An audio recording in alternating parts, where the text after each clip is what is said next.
I got this, guys. Definitely have it. No. Nope. I don't. No, I totally have it. You're not even gonna make it if I'm you not drop dropping the the tank tank battery. Not dropping it. Not for the life of me.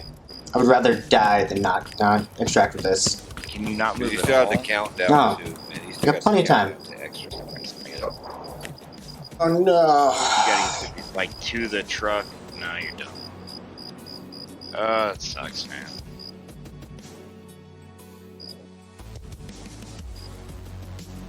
Hello everyone, this is cztl, and this wipe is not like the previous wipes. So here are some tips about how this wipe is different from the last ones from my playthrough thus far. So let's jump right in. My first tip.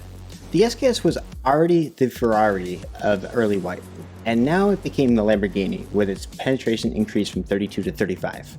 Any armor that you find on scavs, with the exception of the rare gazelle, will be easily penetrated by this round. So at 18,000 rubles, in my opinion, this is the best early wipe gun, and you'll be running around like landmarks, slaying PMCs as if you were paid to do it. Tip number 2. With all the new items in the game, you're probably going to need a second scav junk box. I mean, look at my inventory, it's a mess. My scav junk box is almost full. I also have a video that I'll link above to help organize your stash more efficiently, if you're into that sort of thing. Tip number 3. Tarkov shooter is available much earlier than it used to be, so I recommend working on your sniper leveling skill as soon as possible. But to do that, the Mosin is very expensive. It's around 35,000 rubles per Mosin. I recommend using the VPO. And while you can't do the same reload trick, exactly the same that you do with the Mosin, you can actually do it. With the VPO, in order to perform this trick, what you need to do is hit R with no magazine in it, and you just have empty bullets in your pocket. You'll load a round into the chamber, and then you hit Shift R to eject it. And with the VPO, your guy will actually catch it, I think, at sniper level 1, which is kind of cool, so you don't waste any ammo. You can only get about 2 skill points before diminishing returns per raid, so I just throw my gun on the ground after I'm done. So the ammo is about a fifth of the price of any 7.62 by 54R. So instead of paying 10,000 rubles for a bunch of rounds you're going to drop on the ground, you can pay as low as 45 rubles for the same amount. Tip number 4. Running on painkillers in this wipe does a lot more damage than it did in previous wipes. It's almost like they want to incentivize you to not run on broken legs in this wipe. I don't know why they would do that. It really takes the immersion out of the game when ibuprofen doesn't completely take away all your pain. You can make a little money and level up your traders if you use your workbench in order to craft certain items. For instance, if we craft weapon parts, the SKS will do that, as well as the 336. You can use whatever you need more trader rep with. Also, you can use scav guns, which is nice. But what you want to do is you want to take all the parts off of it. So it still needs to be a functional gun, so just take off everything else. Besides cigarette, go to the workbench. You can craft 2 weapon parts. You can then use that to craft this AK-74N. You do need proper level 2 or some leftover guns in your inventory. See proper 2 AK-74 wooden handgun. You'll see it right here, and this is the stock. So you do need proper level 2, so you do need to be level 15 in order to do that.